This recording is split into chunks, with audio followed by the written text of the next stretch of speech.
नमस्कार। आइ हम बनेलहुँ हँ अतरुआ। एकरा लेल हमरा सामग्री चाही आटा, चीनी, सूजी, नारियलके भूसी, घी, इलायची। आब हम एकरा एकटा बाउलमे आटा राखि लेलहुँ हँ।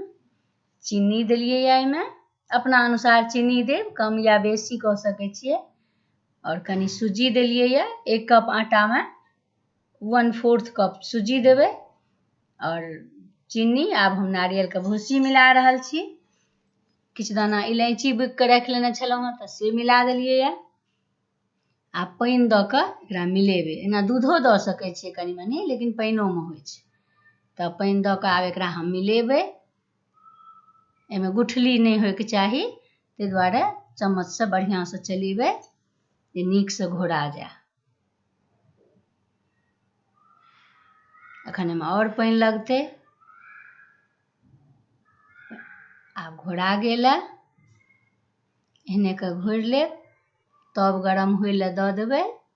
तकर बाद ओहिमे कनि हल्का घी दऽ देबै। घी अहाँ अपना हिसाबसँ बेसी कम कऽ सकै छी, जेहन खाइत हैब तेहन कऽ सकै छी। कमोमे बनि जाइ छै आ बेसी तऽ दैए सकै छियै। आब एकरा हम चम्मचसँ एहिमे दऽ देलियै।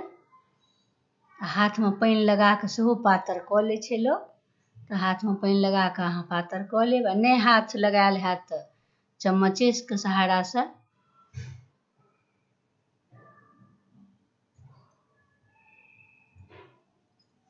मीडियम आँच रहऽ देबै, ने बहुत बेसी ने बहुत कम। एक कौर भऽ गेल। आब हम दोसर कौर उल्टा देलियै। आब भऽ रहल यऽ। कोनो दिक्कत उल्टैमे नहि होइ छै।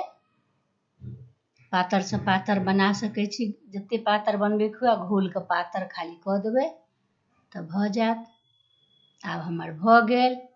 आब हम धनियाके चटनी सङ्गे हमसब नाश्ता करब। अहाँ सबके जे मोन हुए सब्जियो सङ्गे खा सकै छी। धन्यवाद।